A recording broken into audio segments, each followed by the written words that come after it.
favorite ice cream sandwich to a custom board.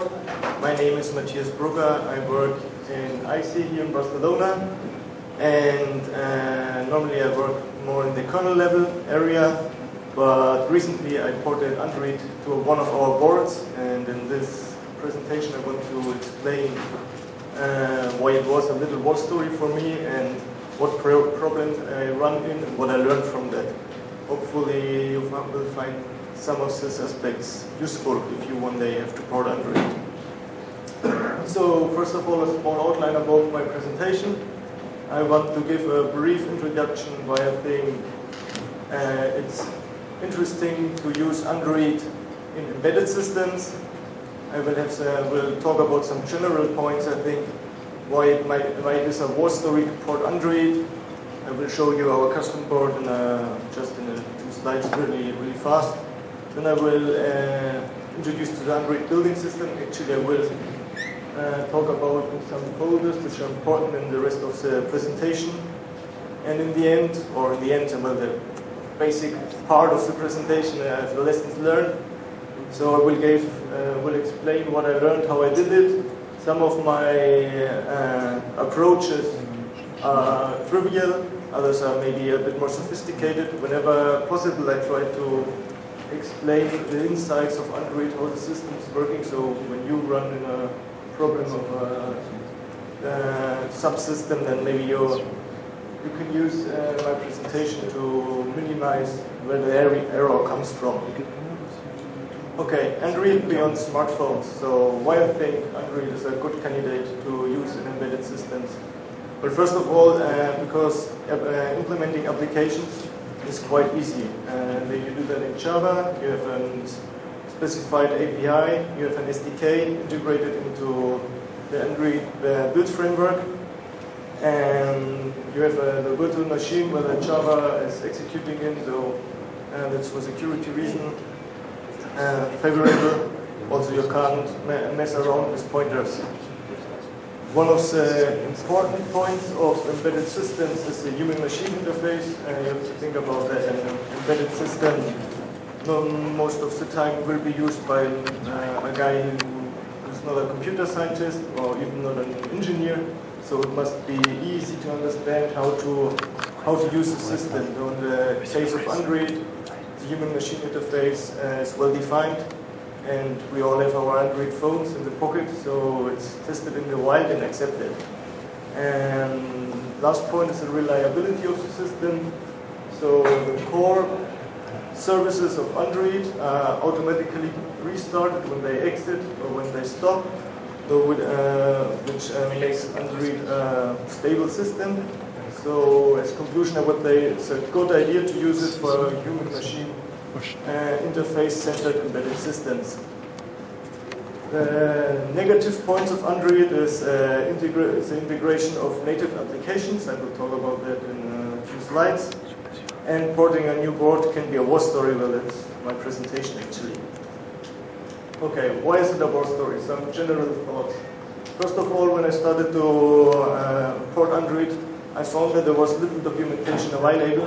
When you search the web for issues you have, you normally find a lot of information of people who program applications or who try to hack their Android device and get root access to it. But there's not so much information about the lower levels of Android, how it's really working. It's a small community, so you have only a few mailing lists. It's not favorable when you run into problems, I think. You have Windows-specific communities. So in our case, we took Android from the Robot project from TI to use it as a base to implement to port it to our board. So there's some source code that's changed in the Windows-specific communities. I didn't find any documentation about that, so maybe you will run into problems because of that. And it's not in the mainline Android, and that will cost you time. The developing process of Android actually is not community-driven. That means you are not able to take part in design decisions and features which will be added. So every few months, new source code will be will be published, and then what you have to do is you have to read the source code to understand what have changed in the system. And also people, I saw people in the net, they had problems to get their changes upstream. There's no process defined how to get a patch upstream in the Android project. And the last point, we have a huge jungle of programming languages. So we have C, C++, and Java in Android. You could say that's like in any other embedded Linux system. Maybe you have even a shell script or Python or something like this. Yes, it's true, but in the case of Android, these are all tightly coupled together. So it's important for me, or it's important if you port it and you want to understand how the system works, to browse through all these different source codes to understand how they work together. And well, beforehand I just used C-scope, so I wasn't able to do that with C-scope anymore. And Android is Linux, but Android is not Linux, because you have a patch kernel which adds new features. There are efforts to bring to mainline the new features of the Android kernel patches, but it seems like some parts of them in the near future won't be accepted, like the binary implementation. And I said it before that porting a native application can be difficult. That's because the user space varies widely in Android. Especially you have your own libc implementations called Bionic, which makes some features of the normal libc like C++ exceptions and some compiler flags, so that can run you into problems. Some basic building blocks are not integrated, like the X window system or BusyBox, which is a bit annoying if you work on the command line. The IPC implementation varies, and the building blocks of Android are mostly compiled to dynamic libraries which are loaded from the core system or which are linked against other libraries. And so sometimes if you have, in the beginning you get an error on the log, and you find the file where this error comes from, then you see this a library, then you have to grab around in the source code to find out which parts actually compile against this library or where the library will be loaded. So that also takes you time. Okay, here's some presentation of the different layers of Android. There exist different presentations already on the web. I try to show here the data flow. So we have in the highest layer are the applications. So when you port Android, you shouldn't care about this. They should work afterwards. That's the only thing you have to be sure of. Then you have the Java framework and services, which uses the Java native interface to access the native daemons and libraries, and also some parts of the framework are implemented. It's not so clear in this diagram actually. Implemented here, and this is say it like this. This is Java, this is C++, and this is C++ and C. And apart from that, we have libraries which are the hardware abstraction layer of the system to interface with the kernel. And you have native daemons, which are external open source programs which are used by Android but not part of the core system. So our board looks like this. Especially have a look on the right side, you see these green parts are actually GPIs and CAN bus. So it's for industrial applications. When you see from the perspective of porting Android, you have just one button. You have no phone, you have no battery monitor, you have Ethernet, Wi-Fi, touchscreen, sound, and a hardware accelerator, which is part of the OMA 3 system on chip.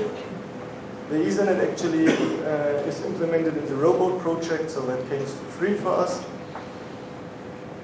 You have just one button, so you will need the software navigation bar to navigate through your applications easily. Okay, Android building folder. When you download Android source code from the web, you will have lots of folders in your, and you will have lots of folders there. I will just pinpoint on some that I think are important and that I will refer to later in the presentation. you have the build folder. In the build folder are all the parts of Android for building the system. Android is based on GNU-make, but uses macros widely. So in the beginning, if you want to write a makefile, it works quite different. So I would recommend to have a look on the makefiles throughout the system. And if you don't get what you want to, you have to dig in the build folder. It's a framework space folder actually implements the Java.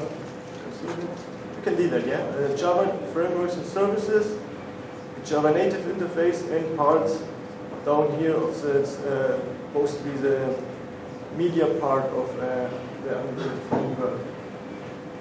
And you will have to dig around in this folder a lot to understand how the system works. In the external folder, you find open source projects which are not part of the core system but used. For example, the WPA supplicant to access a Wi-Fi, a wireless network. And you have a device folder where you put in where you specify the build for your specific device. We will see that in a moment. And in the out target product folder with your product name, there will be copied all the object files, the libraries, the executables, and from this folder will be built the image files for your system. Okay, so let's see the lessons I learned from porting Android. First, so something trivial, add a device to your build. So there are several make files that are important to add a device to your build. And the three most important are a makefile called device name, called like your device .mk, a file called device mk, and a file called port config mk. You put these files under the device subfolder with the manufacturer and with your board name. So the first file actually includes packages you need for your board.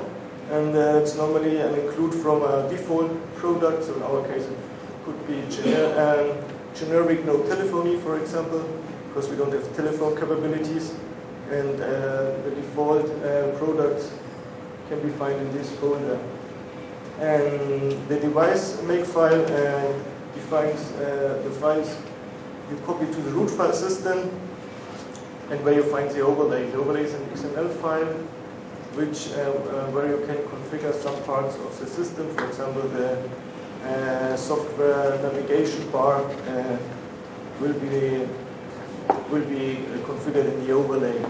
In the board config makefile, actually, there you find the build delays. For example, if you want to use a hardware accelerator, you put something like hardware accelerator equals true. And then in the hardware folder, you will put hardware accelerator. If hardware accelerator true, then you build all this stuff. Okay, bootloader and kernel. It's a good idea to get a bootloader and kernel running without Android at all on your board first, and then patch your kernel with the patches from Android, because I didn't find any possibility to add your kernel build process actually to the Android build system. Apart from that, we need a special compiler for our bootloader because we have a size constraint to get it run. So our solution is we wrote a wrapper around the root makefile. So we first built the Android framework, then we built the bootloader, the kernel, and then we copy the kernel new root. Don't forget to pass these boot parameters down here. This is for the console, and this is the init process. This is a binary, and the init RC is slightly different from what you know from Linux. Okay, we start up our system. We are really happy because we see this boot splash screen.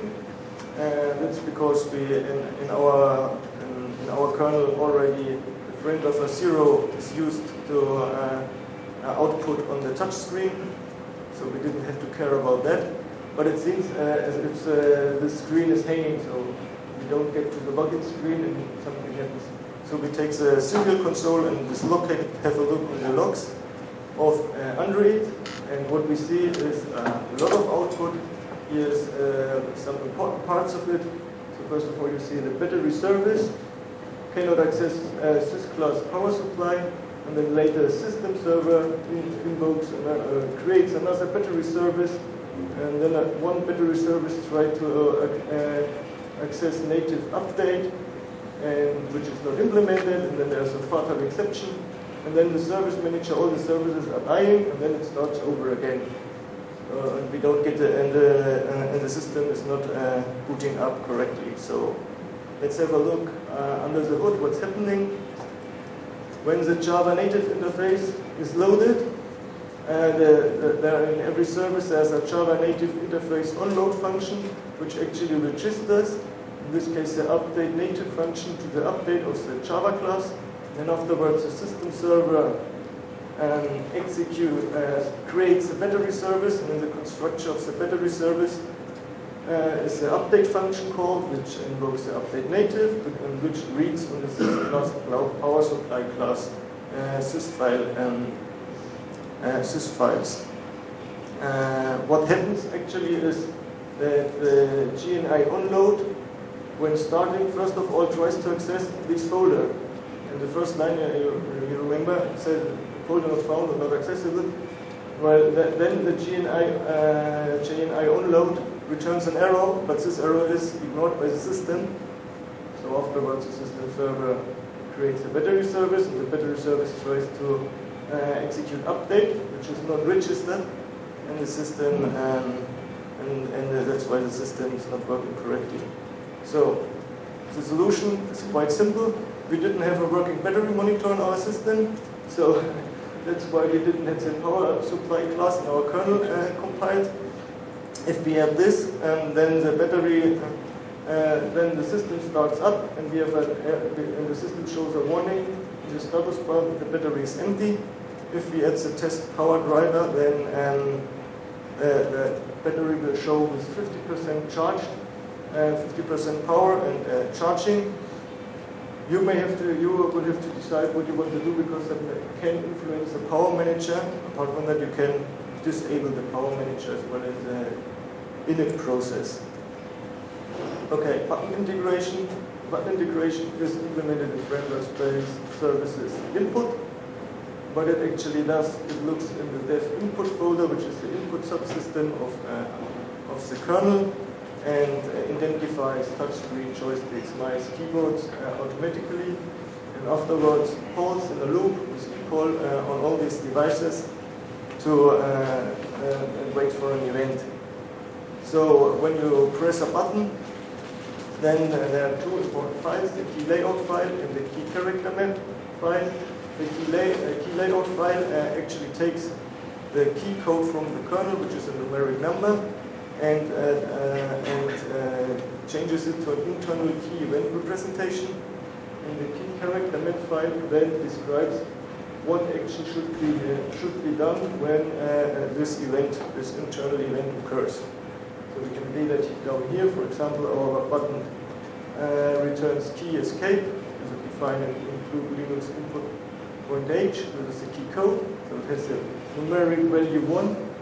In the generic key layout file, the numeric value 1 is translated to the escape event, and the escape event then is go back in the application. So basically, to fulfill your needs for the functionality of the button, there are two possibilities: or you change these two files, or you change in the kernel the number you want to send, the key code you want to send to the system. So I think the last one is a better solution. Touchscreens calibration. It works accordingly to the button integration. So there's in dev inputs, there's a file for the touchscreen which sends XY coordinates or more stuff depending on your touchscreen capabilities to Android. And the problem we had, first of all, the touchscreen was upside down. So what we had to do, we had to rewrite the debounce filter, and then we weren't able to reach all parts of the touchscreen. The outer parts we weren't able to reach. So we had our soft navigation bar, but we couldn't touch on it. So that was not what we wanted. So my approach to overcome this problem is in the settings developer menu from Android. If you can reach that with the touch screen, then turn on show touches, so you have a white point on your touch screen where actually the touch is recognized, and then you can adjust the minimum and maximum values of your touch screen in the platform data of your kernel, and this way you can get a solution for that. Okay, Wi-Fi integration. The integration of Wi-Fi is an example how complex Android source code is, in my opinion. So we have different libraries and services that work together, and you have 5 different folders in user space where you find code about it. The main building block actually is the WPA supplicant, which always is in the external folder, and it connects to the wireless networks. And it is enhanced with some specific commands like start, stop, scan active, scan passive. It's like 12-15 commands, I think. Let's see the overall how the system, how the data flow is of the system. So we have the state machine up here, the V2 state machine in Java, which uses a wrapper called native, and through the Java native interface, there's really no logic in here, passes the commands to a lib hardware legacy, hardware abstraction layer library, which itself communicates with the WPA supplicant through the WPA supplicant control interface. The WPA supplicant uses a netlink interface to communicate with the device driver. In our case, it's driver WEX. This can also be the new 800.12.11 netlink can be used. The legacy implementation, what it does, it loads and unloads the kernel modules. It can invoke firmware block loading, connects and disconnects to the WPA supplicant, and it is compiled against the libnet utils to invoke the HTTP requests. And the commands I said beforehand, which enhance the WPA supplicant, are implemented in a function inside the driver WEX. So in our case, we find this file here in hardware TI wireless LAN, but it depends if you take, for example, the Linaro as a base for your porting effort, and this file, I think, is inside the WPA supplicant external folder. Okay, if you need a WPA supplicant configuration, which is not the standard one, then you have to copy this to data with Wi-Fi in your root file system. If not, it will take the template one. In the port config make file, you have to define where in the root file system you find the kernel modules, what's the name of the kernel modules, and if you have a firmware loader, and in the init function you have to start the service of the init process. Sorry, the init process you have to start the service of the WPA supplicant and DHCP if you want to. Okay, the audio subsystem actually is based on the stage fright player, which isn't actually a player but a whole multimedia framework which has codecs implemented in software, and the player uses the libmedia implementation, the libmedia to access the hardware abstraction layer. This is done through the audio flinger class. So the audio flinger class calls an open stream function in your hardware abstraction layer library, which is called audio primary, your device name, and this library then passes a structure with callbacks to the audio flinger, and the audio flinger then invokes these callbacks when needed. You can implement your audio hardware abstraction layer with the technology you want. And the Android porting guide says it might be a good idea to use ELCE. So we use a tiny ELCE implementation which has basic mixer and PCM functionalities to interface with the kernel ELCE driver. Okay, last lesson learned, hardware acceleration. First of all, I have to say this is a part I haven't finished yet, so I'm still evaluating how to do it.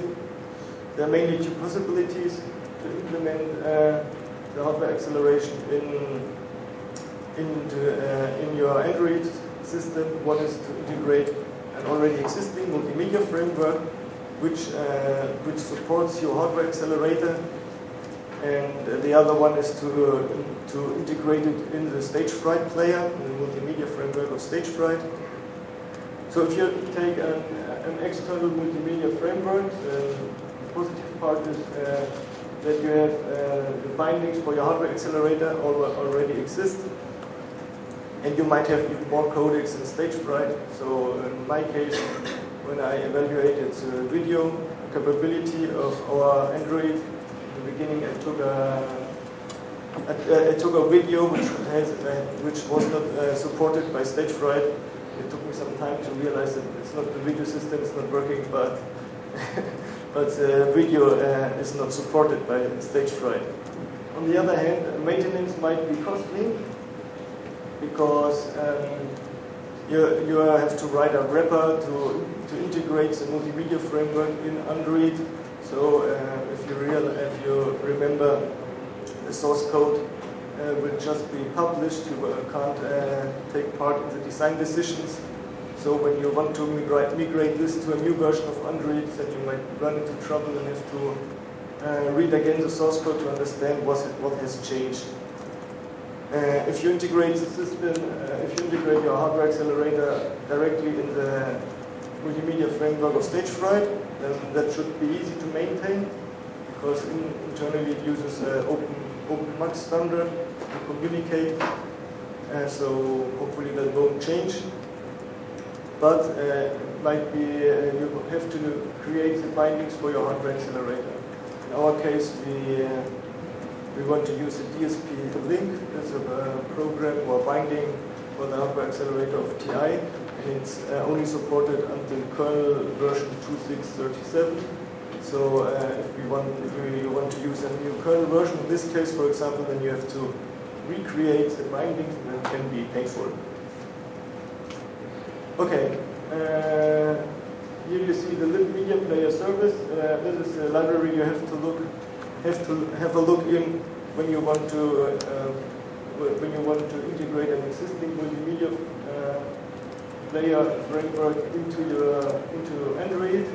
So you can see here the media player interface and different layers which inherit from this player interface. For example, the Stagefright player, which actually is a wrapper, and the real implementation is in the awesome player class.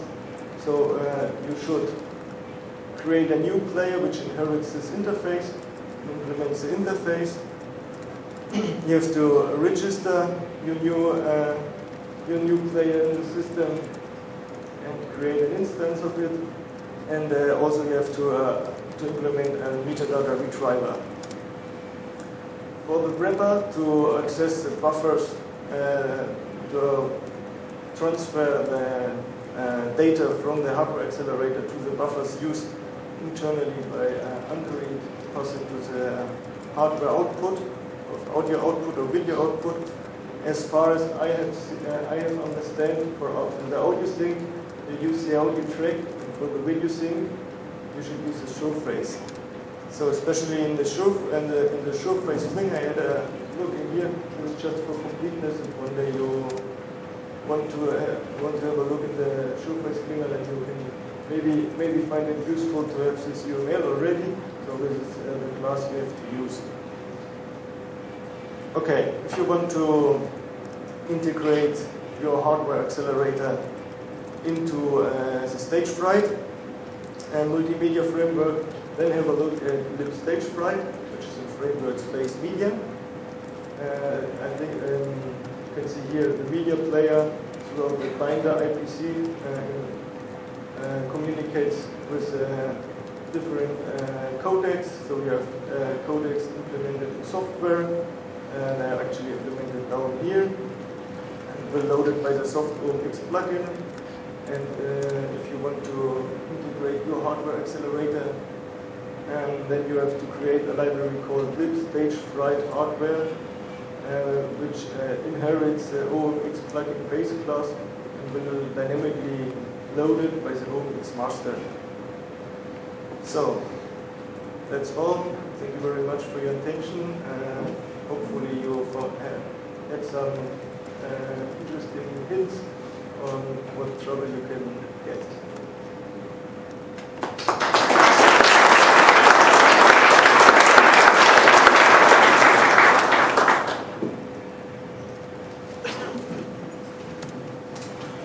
Any questions or comments? How long it take to you? How long it take for a year? How long it took me? Yeah, from the beginning to the current. I think it was like 3 months. But I have to say, when I started, I had no idea about it. Are you using a custom kernel and does it have any of the preamble? Sorry? Are you using a custom kernel and does it have, since it's an industrial system, does it have any of the real-time preamble? No, it doesn't actually real-time patches. But it's yes, it is a custom kernel. It's kernel for our boards. So we use the kernel which we use we have a normal embedded Linux system running on the boards, and we took this kernel and integrate Android patches.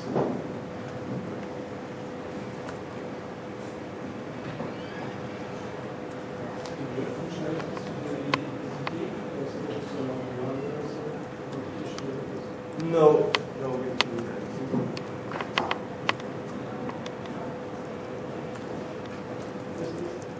Can you describe the Android framework that you put together?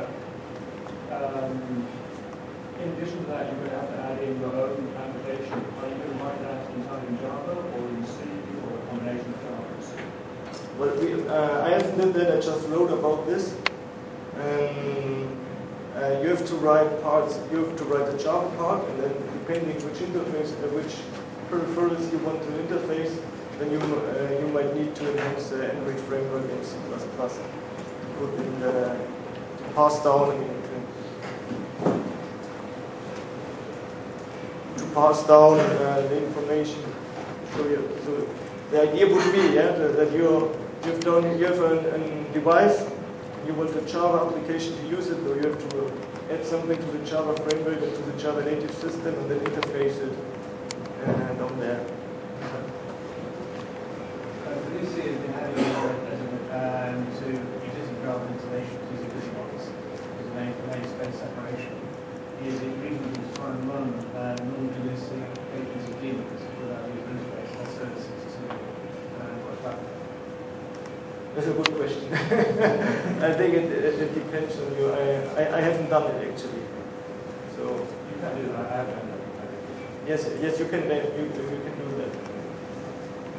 But I think it depends on the case what you have to do. You can go as big stack applications that are already existing. You don't have any users. Well, then you should integrate it as a native daemon.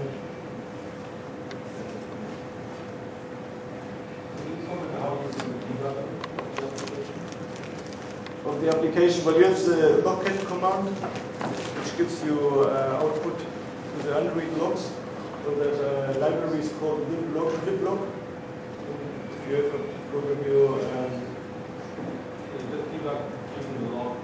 using the log. So you have also the ADB for logging and for debugging. Sorry, but I didn't use that. I just used the logs from the kernel from the Android framework.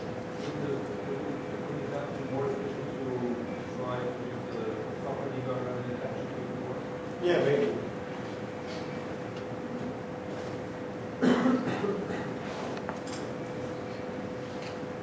Okay, thank you very much.